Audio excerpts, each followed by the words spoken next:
and welcome to episode 4 of our Email Deliverability Unfiltered video series. Today, we'll be talking all about authentication, what it is, why it matters, and which authentication protocols you need to have in place to optimize your deliverability.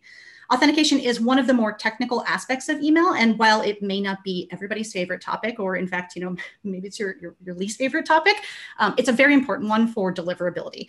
So it's essential to have at least a basic understanding of how authentication works, why it's so important, and how it can help or actually hurt your deliverability. My name is Lauren Meyer. I'm the VP of Industry Relations and Compliance for Kickbox. And joining me for this episode is our special guest, Matthew Vernout, who is the founder of emailkarma.net and VP of Deliverability North America for NetCore Solutions. So hello, Matt. Welcome to the show. Thanks for having me. I'm very excited to be here. Yeah, it should be a fun conversation. I think, honestly, we met at a MOG, I think, but honestly, I don't really remember how that looked. All I know is you're kind of one of the friendly faces that I love seeing when we go to conferences. And honestly, it's really fun to have a conversation about email with you over several beers sometimes. So I would say, Matt's resume is super extensive because, he's been working in email for more than 20 years. How many years has it been, Matt? It was 20 in October. So. 20, exactly 20. Wow. Okay. So does that mean you're turning into one of the gray beards? It is going gray. So there we go. I think it's starting. You got the gray hair coming in. You got the gray beard coming in. Yeah. You kind of just need to embrace it, I guess. Right. So cool. All right. Yes. So, Matt is a very active member within the email and the digital marketing community. He's advocating on behalf of privacy and deliverability and a whole lot of other things. A small resume on him, I guess, he's worked at several ESPs. He's sat on the board for or been chairs of multiple organizations. He's also the founder and editor-in-chief of emailkarma.net and the Canadian Email Summit. He's the communications chair for the Auth Indicators Working Group, which is focusing on BIMI. And on top of all of that, he was named the EEC's Email Marketer Thought Leader of the Year in 2019. Awesome. I love that. That was really well-deserved. And he became the chairperson of the EEC over the summer. And within that same month, he joined the team at NetCore as their VP of deliverability. So I think I'm going to stop there because I'm actually running out of breath from all this information. It's a mouthful, yeah. Right. Yeah. And I think honestly, we could have this whole thing be about you. Like it really could just be an entire episode about what you've been up to and all that kind of good stuff. So you collect a lot of things over 20 years. You really do. Yeah. And honestly, I think, it's one of those, like, I know of things that I didn't even mention and that maybe for you aren't worth mentioning. But yeah, you've been up to a lot of good in the last many years. So that's awesome. So I guess, we'll welcome you to the show. We've got a lot to tackle today. So we really want to kind of dig in. But I think, before we get started, especially since you do have so much experience in email, and honestly, you seem to actually still have a passion for it after all of these years. I don't know. I'd love to kind of hear, what is your favorite part of email or deliverability, and like kind of why is it that you do what you do? So I think there's a couple sort of key things. One, it's a different experience every day. There's very few days where I come in the office and do the exact same thing I did the day before. Work in the assembly line, push the button, send an email. Right? Yeah, yep. Deliverability is not like that. You get a different experience every day. So there's tons of variety. The community is great. The email geeks community, the MOG community, the EEC community, they're all sort of special. It's an interesting industry where people work together a lot of times to learn and train and educate, as opposed to working against each other and not really sharing their learnings. Mm-hmm. So I think that's what makes it unique. And part of what I love about it, as well as I think the fact that, I love to teach and share. So I get to do that every day, whether it's internal with a client or with the community. I get to do all of these types of things. And then I get to hang out with cool people like you. Yeah, right. Yeah, and we actually get to travel to a lot of cool places. I mean, I feel like, we had some beers at the Hofbrauhaus in Munich, and that's just one of the times that we got to hang out. So pretty cool. Yeah. That's awesome. Okay, cool. Well, I guess enough about you for now anyway. We'll maybe follow up later with some more personal information about you. But I want to jump right into our conversation about authentication. I think we've got a couple of different protocols that we want to talk about today, and they sort of, maybe like complement or maybe like cascade upon each other in certain ways. So I think first we have SPF and DKIM, which have been around for quite some time and are basically, I would say, considered, sort of like standard practice by mailbox providers at this point. So if you guys haven't heard of these, or if you don't know if you've implemented them, please stick with us and set them up as soon as you're done with this video chat, right? Then you add in DMARC, which requires you to first have SPF and DKIM set up properly. And then you layer BIMI on top of that. And this is probably the newest protocol or piece of authentication. And it requires DMARC to be properly configured first as well. So they kind of just build upon each other. So Matt, I'd love to kind of have you walk us through sort of like each of these separately.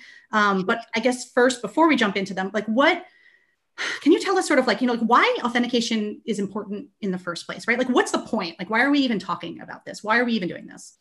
Yeah. So, back when the generation, even before us, created the internet and all the protocols that go along with it, like SMTP, they built it in a way that it would be, completely redundant and completely independent and completely open, right? The intention was it was going to be a communication network that was open and accessible to basically everyone. And really, they didn't foresee the potential for abuse, or if they did, they didn't think the internet, maybe they didn't believe it was going to be as big as it turns out to be. So, email and the internet itself is very much developed in an open protocol, which also means it's ripe for abuse. And back when I started, in 2000 in the email, these types of things didn't exist. SPF didn't exist, DKIM didn't exist. There was, the very early forms of spam and phishing going on.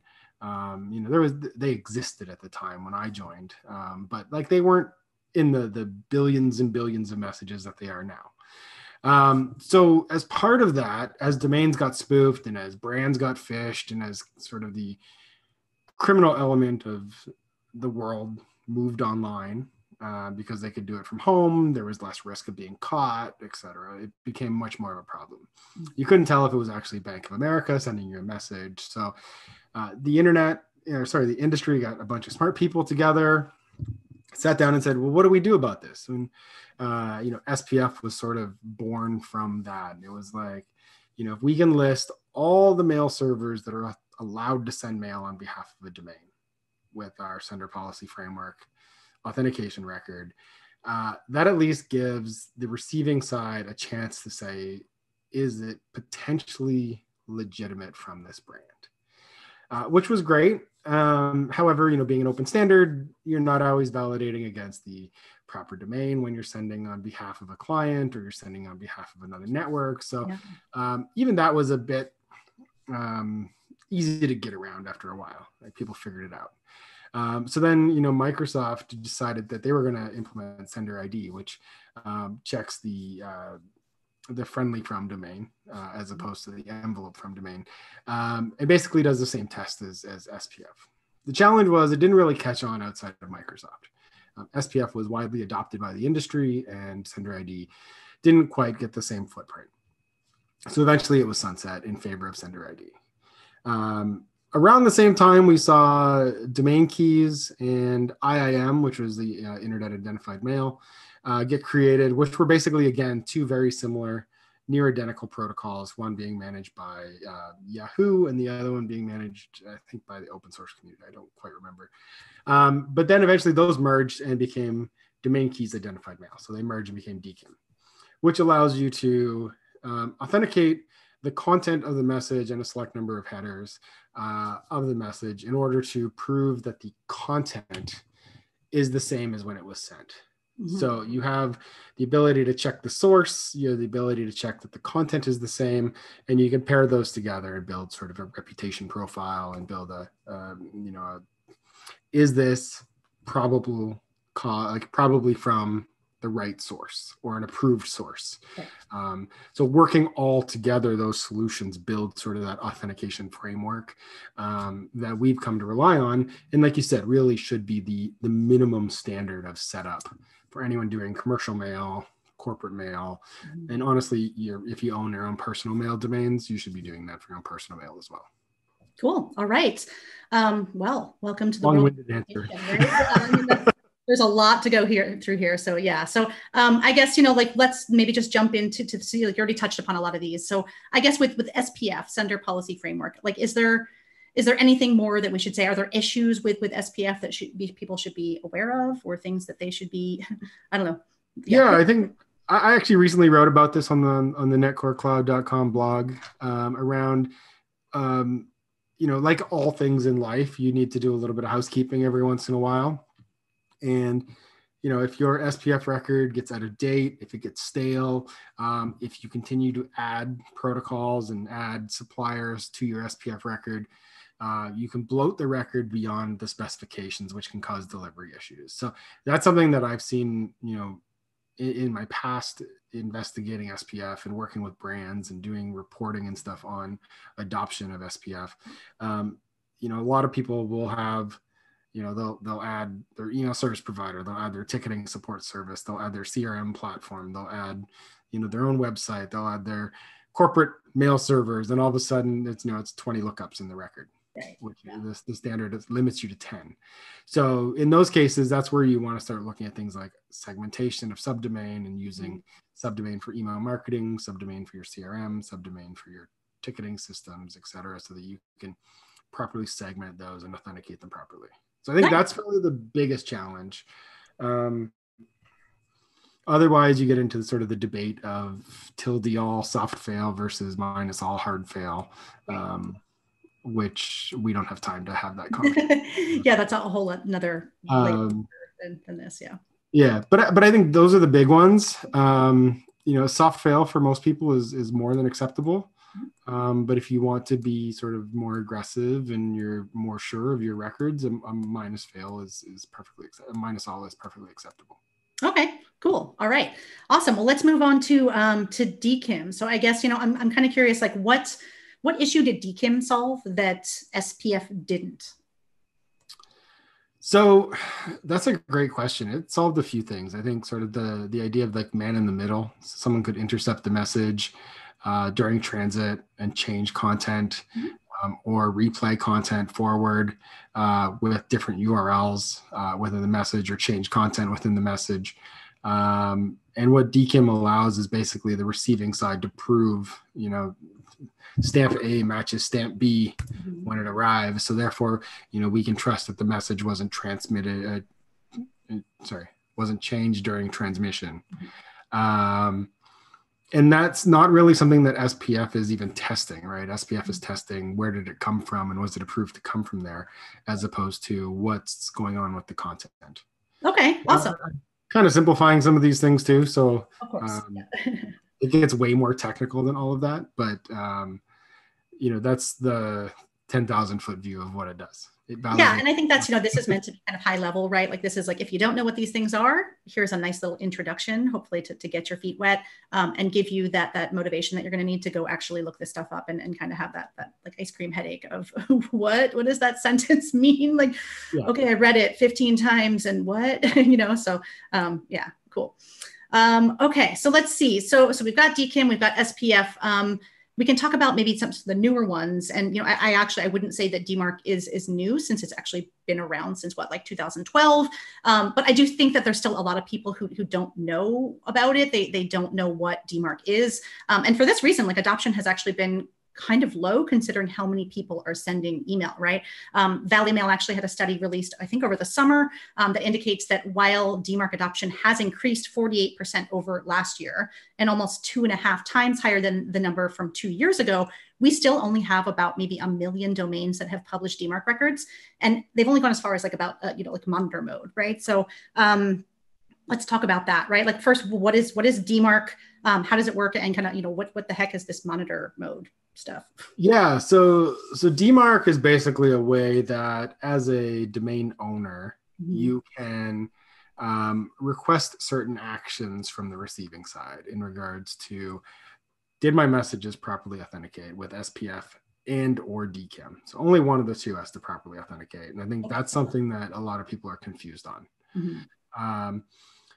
So if you get a pass condition on one or both of those, DMARC basically says, thumbs up, this message is good to go.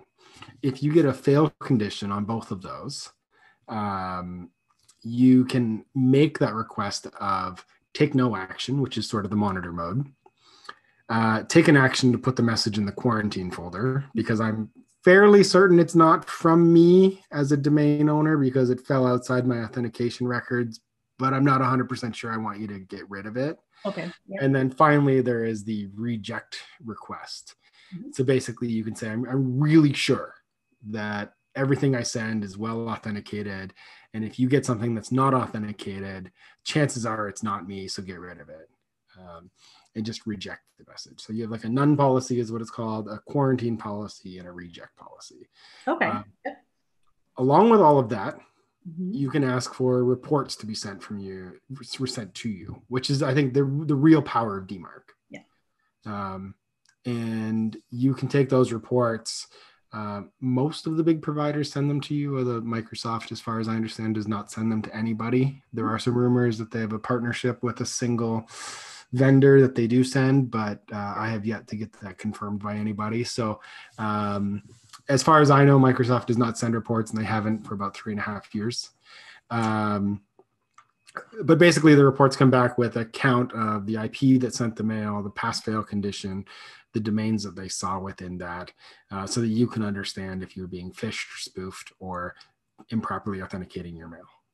Okay, cool. And I guess, I mean, like, I'm curious because I think we've been hearing so much about like alignment and misalignment, how that can kind of affect your deliverability. So I guess what are the biggest challenges? And I guess what are the things that people should be looking out for as they kind of move to implementing stricter DMARC policies? So alignment's a big part of that, requiring both SPF and DKIM as part of DMARC. If you don't have domain alignment, for example, you have an ESP that you're working with, and they control the envelope from. So they always use one of their branded domains in the ESP platform as they're sending, and then so they authenticate SPF against the message, and then they rely on your DKIM key and your friendly from address for domain alignment under DKIM only. You immediately risk missing all of the past conditions on SPF when you don't have that domain alignment properly set up. And you simply then have to rely on DKIM alignment. So there are certainly some things there that add complication, add risk. Not to say that it's bad. The challenge becomes you have a much higher percentage or a much higher likelihood of a DMARC failure if you don't have proper domain alignment. So it means one of two things. So one means you either can't go really beyond none, maybe into a quarantine, but it gets a little risky, and likely not going into reject at all, which for some brands is perfectly fine. Or it means that, you might just get stuck at none for that particular subdomain or domain. So the reason most people don't understand this is because when they're in their own email platform and they're sending from their corporate email, both the envelope from and the mail from are the same. So it's not typically an alignment issue. It really happens from that outside source. You're using an email vendor to send, and that's where you kind of get that envelope issue where they don't always align. Now, most platforms nowadays do align, or you can configure them to align. So certainly if you're worried about that or you're not sure, talk to your email vendor. As an example, if you want to see it, send yourself an email at Gmail. And if you see something that says, mail from your domain via emailplatform.com, that definitely shows you that your envelopes don't align. Nice. That's like a nice little quick tip for checking out. Yeah, it's a good way to find it, because the mail the via is showing you that it was sent from another envelope from. Right. Okay, cool. All right, great. And I guess, we hear this question kind of a lot. So do you think, or I guess, does DMARC help with deliverability? Like, does it actually help you hit the inbox with more consistency in any way? People will say it does. And if you read a lot, like, people will say, absolutely. But what I've found in experience is DMARC in itself doesn't fix your delivery issues. It's the process of getting through resetting all your SPF records, resetting your DKIM records, authenticating all your mail, validating all the different sources are legit. Yeah. And then sort of taking that effort to clean everything up, and then moving through the process towards a quarantine and a reject policy. That action in itself helps a lot of senders. get better deliverability. I worked with a client that spent a bunch of time getting their DMARC stuff aligned, working with their third-party vendors, identifying some stuff that was sort of legacy and causing problems for them. And then when they went through the process and turned on reject, immediately they saw deliverability improvement because all the good stuff they had done in order to get there finally sort of pushed them over that hump where they were having some problems before.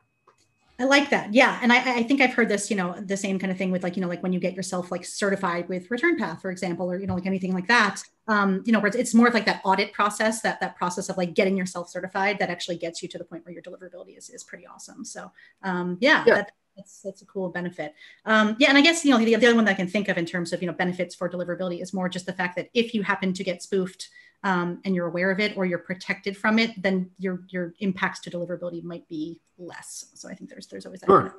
Yeah, I would agree with that. I think the fact that you've protected yourself from the bad actor doing something over here with your domain name certainly helps. It also promotes trust with your users if they're not getting phishing messages with your brand names in them. Yeah, fair enough. Yeah, it only takes a couple of those before you really start to wonder what's going on. So, okay, cool. All right. Well, let's move on then. Let's talk about the newest authentication standard, BIMI. I've always kind of like sort of looked at this as sort of like a way to like dangle a carrot in front of marketers and sort of get them to improve the level of authentication on their domain. So I don't know if that was the intent of it, but basically, I know you're on the committee of the Auth Indicators Working Group as their communications chair, I believe, right? So you're the perfect person to talk about this. So like, what is BIMI? What is the benefit of it? How does it work? All that good stuff. Tell us. Yeah, so BIMI is not really an authentication standard in the same sense that SPF, DKIM, and DMARC are. Mm-hmm. It's sort of the reward, like you said, for doing everything right. Yeah. It requires a certain commitment to enforcement for your domain to make sure that it's very hard to spoof and that it's hard to, for a bad actor to impersonate you. So it does require that you're at a full quarantine or a full reject policy for your domains. And basically what BIMI does is in the case where you send mail and you meet the requirements of the mailbox provider. So right now, Verizon Media is the only one that's in like a live pilot that basically anyone can participate in. And if you are sending bulk communications, so it won't work on your personal one-to-one mail. Mm-hmm. We get that question a lot is I set it up and I sent myself a test. Why? If you send yourself a message, it's not going to show up one-to-one mail. It needs to be coming from a domain that Verizon recognizes as either bulk mail or transactional mail. So it has to be something that's separate from your one-to-one communications. And how do they determine that? Is that like based on just the amount of volume you're sending? Can you register somewhere? Like how do they decide that? So that's all their secret sauce, but I would say, their machine learning is involved. So they're looking at quantity of mail, they're looking at subdomains, they're looking at potentially types of content and user engagement. So that's all part of their secret sauce. I don't know the actual answer of what they look for, but the requirements basically being you send in quantities that they recognize as bulk. Yeah. You have a good reputation with them and you're sending to engaged users. Okay. Then they could enable BIMI for you. Not to say they will, right? Again, this is all based on the decision and the final output of what the mailbox provider chooses. So simply publishing a record doesn't mean you get to display the record. Gotcha. Okay. Yeah. So there isn't the aspect of kind of, reputation, of course, but then just almost like the outside influence of like, does the other side believe that you're worthy of this? Right. Okay. Yes. And so right now with the Verizon Media setup, you simply need to publish the BIMI record with the location of your SVG image file. Okay. So you don't need the verified mark certificate at this point. Mm-hmm. Now that is in the spec and it is something that we are planning to continue to move forward on. And as Google is currently in their pilot, those participants that are in the Google pilot for BIMI were required to get VMCs. So part of that is we're still trying to figure out with the cert providers what the process is. How do we validate the images? How do we validate your domain is owned by the right company, so that we can build that additional layer of security in. And right now there's certain requirements that need to be met, which are pretty high. So we start, like all things security, start with the high bar and then sort of tone things down until we find the right balance of security and policy. So VMCs are not required right now. Will they be in the future? Absolutely. For some domains. Are they required right now for Verizon Media? No. Okay. So, cool. That's sort of where we are with that. And yeah, it is the you did things right check mark for authentication. Gotcha. Yeah. And I think I like that you mentioned kind of like the security aspect, because I think one thing that I've heard sort of like from the naysayers is kind of like, well, yeah, I mean, great. Now we've got another way to like spoof a brand and pretend that you're someone else. And I like that there's like this rigorous process that, maybe it'll be easier in the future, but it is starting from a place of like, we want to make sure that this is protected and it's valuable and it's legitimate, because if there's no legitimacy, if you don't trust it, it goes right out the window, right? So, well, and we've seen cases in the past with the existing platforms where it's a human that makes the decision on which logo gets to display. So maybe they're displaying your old logo. Yeah. Maybe they're displaying a logo from the wrong company, but in a similar name. Right. So we saw this with, when you think of DIY, right, the DIY network, you think of the TV network. Typically, they have a logo, but there's also a company in England, DIY something, that has a very similar name. And what we've seen in the past is someone made the choice that the logo for DIY network, because they're biased towards US-based brands, and the domain name for DIY company in England being two separate organizations, but they paired the logos and the domains together inappropriately. Yeah. Okay. Right. So there is room for human error when you do it that way. But as the domain owner, if I get to tell you, this is my logo, this is my brand, this is my logo, you remove the human error element. You also get that idea of, oh, I updated my logo. I got a whole new corporate identity. We went through a corporate rebrand. Here's a new logo. Well, instead of chasing down every mailbox provider under the sun to get them to update their logo, you can then go and update your BIMI record.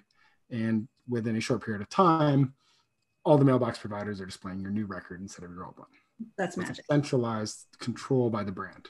Yeah. Wow. Okay, great. That's a huge benefit. I mean, as if you don't already need the fact that your logo is there, but to have the right one, the one that you choose.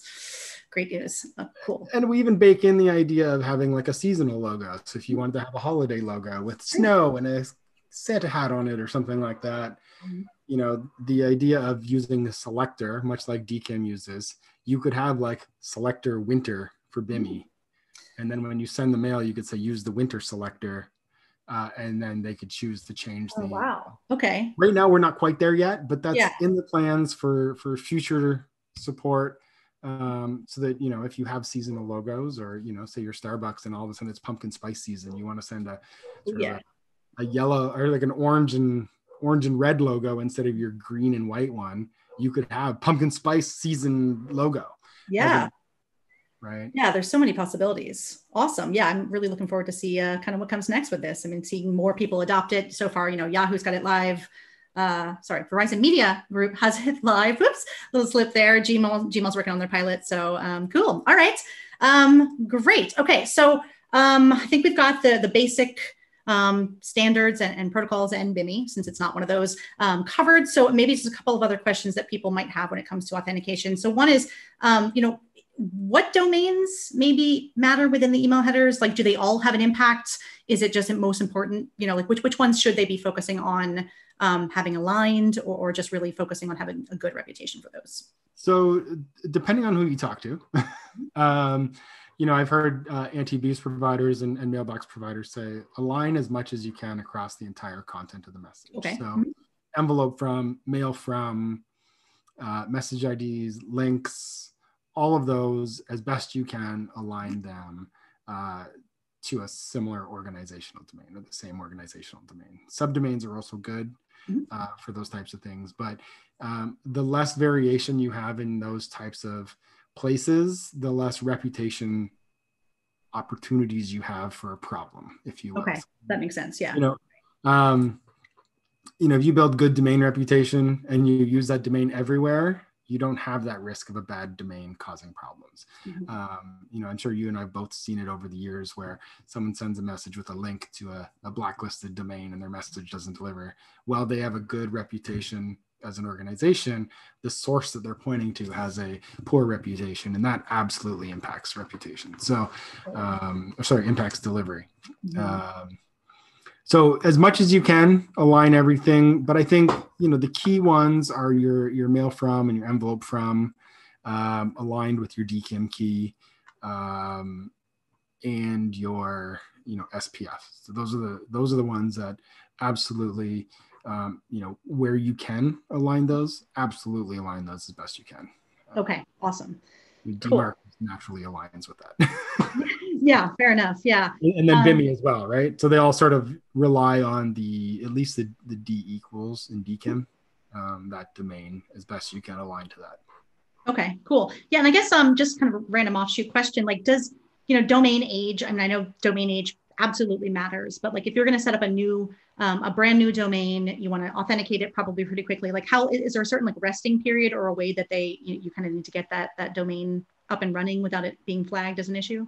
Yeah, there's the idea of day old bread, which is a list that looks at the age, like a reputation list that looks at the age of the domain. I know, for example, we won't authorize any domain on the platform that's younger than 2 weeks, I believe, on our platform, yeah, except in special circumstances. So there are some special circumstances where that, can kind of get bypassed, if you will. Like we do work with some domain registrars and such that need to send mail right away as those domains and things like that. So, I like domains that are a minimum a month old, that have some, personal one-to-one traffic on them as well, as opposed to just being turned up for email. Domains that have hyphens in them, avoid them. In some cases, again, it's not bad if your corporate domain also has a hyphen in it, but don't go out and register company-mail.com for your marketing mail purposes. It looks like phishing. It looks like spam. Use mail.domain.com instead. Create a subdomain. If that's the one thing that I could get every sender on the planet to think about, is create a subdomain versus a hyphenated domain when you're doing marketing mail. I love that. You can have as many subdomains as you want. There's no limit on subdomains against domains you own, except for your own imagination. Fair enough. Yeah. And I was working in affiliate marketing in my past, so I've got quite the imagination when it comes to domains. We'll have a beer over that one sometime. Cool. Okay. So I guess wrapping kind of up that authentication chat, I guess how can people know if they're properly authenticated? Like what tools or what should they be looking at to know if they're doing well or if they have some issues they need to fix? So there's a few. I would say, the easiest one that most people have access to is send yourself a tested Gmail. Look in the headers.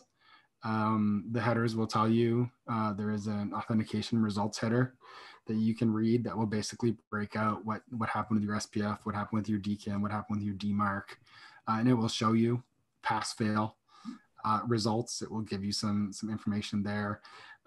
We are actually currently in the middle of launching a platform called Grade My Email, that has all the different tools to allow you to test that your SPF set up properly, test that your DKIM's working, maybe build a DKIM record if you don't have one, help with your DMARC in regards to building a record, and just sort of some general sort of other tests to help validate your email is properly configured to help get you to that point where you can build those records properly. So grademyemail.co. I think the .com is coming soon, so that'll just right now it's on the .co, but we're working on it. Yeah. So you can go there now and see some things. There are other tools, your email vendor as well. Definitely talk to them, especially if you're looking at subdomains with their platforms. They're going to give you the records you need. They'll give you, here's the DKIM key to work with our platform, or the CNAME. Here's the MX records you need. Here's this SPF records you need. And then, there's lots of consultants out there as well if you get stuck or you're doing mail on your own and need help. Yeah, awesome. And it's funny because I feel like, some people rely heavily on their ESP for guidance and for information. And other people like never talk to them. But, especially I think when it comes to authentication, they're a great place to start because they may have seen that issue before many, many times for other customers who are trying to align certain things or to fix some issue. So I think they're a great resource that sometimes go pretty untapped. I don't know why, but yeah. Just want to Cool. press the Okay. button and hit send. That's all. Yeah, right. Well, let's see. Help, Sounds right? I just easy, want to right? press the Come button and hit on. send. Yeah. But yeah, I agree. I think, when it comes to authentication, ESPs have kind of figured it out and they can at least point you in the right direction or give you help where they can. And sort of at least get you started for the mail that they send on your behalf. So you may need to talk to multiple platforms depending on how you're set up. But Yeah.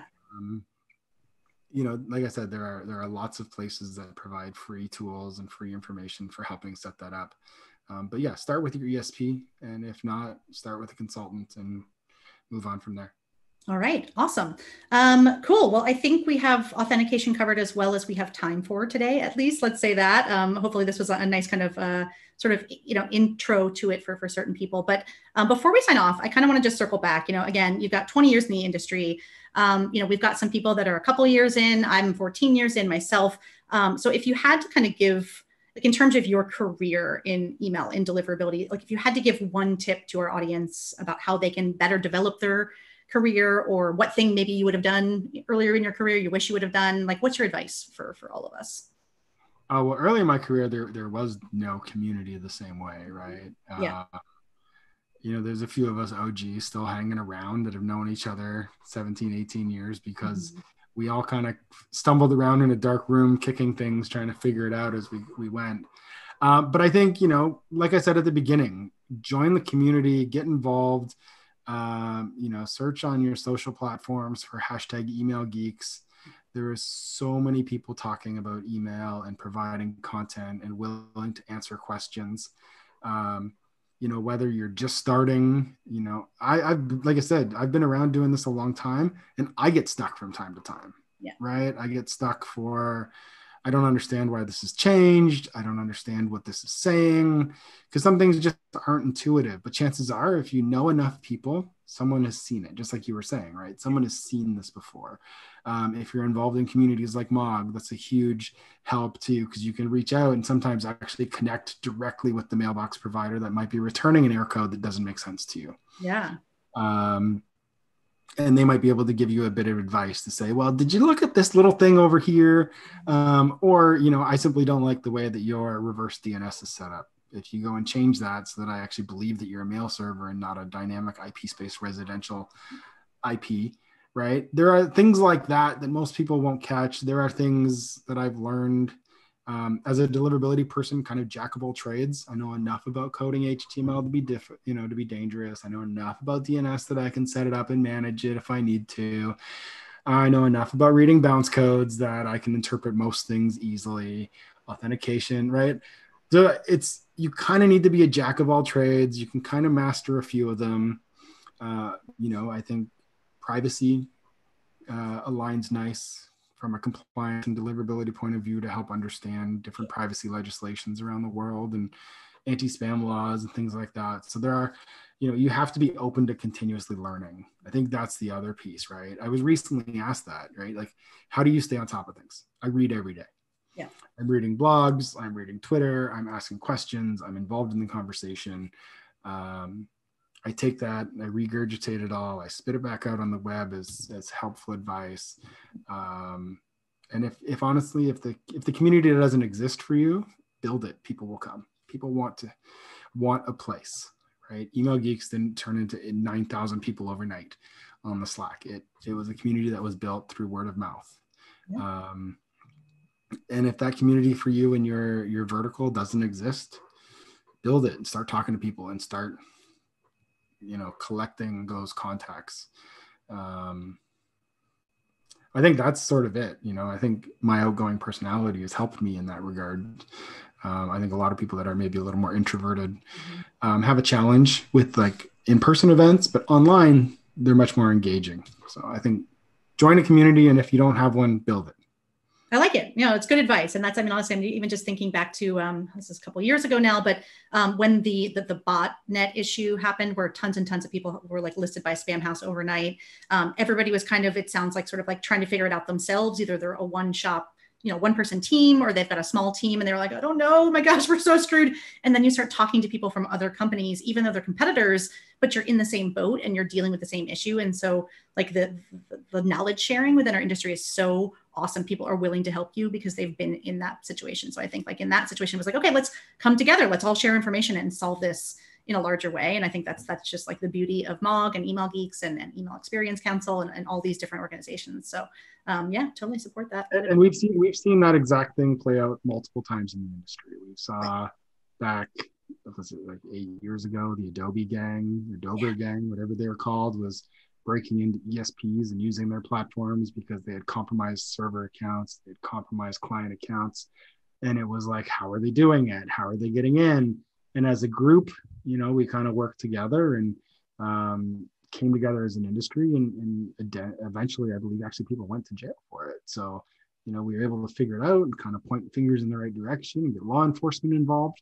We've seen it time and time again with other issues. And I think that's maybe the other thing I would tell people. Don't be afraid to talk to your regulators, right? I talk with the Canadian regulators all the time because I need to stay up to date on what's happening in the anti-spam world in Canada. I also know they're connected to like the FTC and the governments in New Zealand and Australia and Europe. So they're getting intel and, they want to work with people that want to follow the law, right? Yeah. They want to push that education proactively so that they don't have to knock on your door, right? You can solve a lot of problems by being in the know and taking the right steps. So, yeah, I know that wasn't really your question, but kind of, it kind of tailspun in that direction. So, yeah, we'll stop there. Fair enough. Yeah, no, good information though, really. Cool. Okay. Well, I guess that pretty much wraps up this episode, everyone. So authentication is one of the more technical aspects of email. And while digging in on an authentication issue, maybe giving you an ice cream headache from time to time, I do think it's important that everybody has that essential kind of basic understanding of what it is, how it works, and have a friend who's super technical, because I think that really helps too, because then you can just kind of throw it over to them when you don't know what to do. So keep that in mind. I hope Matt and I were able to give you some insight into all of this stuff and help you with your authentication issues. Thanks so much, Matt, for being here. It was really just a pleasure to kind of chat with you and see your lovely face.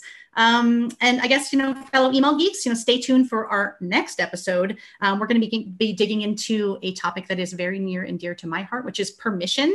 We're going to be joined by Skylar Hollabach, who is the Senior Manager Email Reputation for Pardot and Salesforce Marketing Cloud. If you guys have been reading the blog, or if you know Skylar, you know that she always has an interesting take on things. And considering she also works for an abuse desk, I think this is a perfect person to be talking to about permission in email marketing. So stay tuned for that one. Thanks again, everyone. Have a great day. Thanks, Laura.